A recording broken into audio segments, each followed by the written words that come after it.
जय जय श्री राधे। आज की कहानी का नाम है चेले की भूल। एक महात्मा बहुत ज्ञानी थे, अपनी ही साधना में लीन रहते थे। एक बार एक लड़का उनके पास आया। उसने उनसे अपना चेला बना लेने की प्रार्थना की। महात्मा जी ने सोचा, बुढ़ापा आ रहा है, एक चेला पास में होगा तो सहारा बनेगा। यह सोचकर उन्होंने उसे चेला बना लिया। चेला बहुत चंचल प्रकृति का था। ज्ञान ध्यान में उसका मन नहीं लगता था। दिन भर आने जाने वाले लोगों से बातें करने में और मस्ती करने में उसका समय व्यतीत होता था।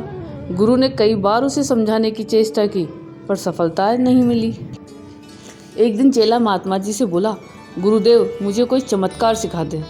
गुरु ने कहा, वत्स, चमत्कार कोई काम की वस्तु नहीं है। उससे एक बार भले ही व्यक्ति प्रसिद्धि पा लेता है, लेकिन अंत में उसका परिणाम अच्छा नहीं होता है। पर चेला अपनी बात पर अड़ा रहा। बाल हट के सामने गुरुजी को झुकना पड़ा। उन्होंने अपने झोले में से एक पारदर्शी डंडा निकाला और चेले के हाथ में उसे थमाते हुए कहा, यह लो चमत्कार। इस डंडे को तुम जिस किसी की छाती के सामने करोगे, उसके दोष इसमें प्रकट हो जाएंगे। चेला डंडा पाकर बहुत प्रसन्न हुआ।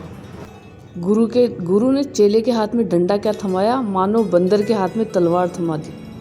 कोई भी व्यक्ति आश्रम में आता, चेला हर आगंतुक के सीने के सामने उस डंडे को घुमा देता। फलते उसकी कमजोरियाँ उसमें प्रकट हो जाती और चेला उनका दुष्प्रचार शुरू कर देता।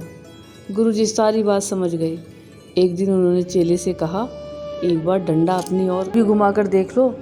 इससे स्वयं का परीक्षण हो जाएगा कि आश्रम में आकर अपनी साधना से तुमने कितनी प्रगति की है। चेले को बात जची।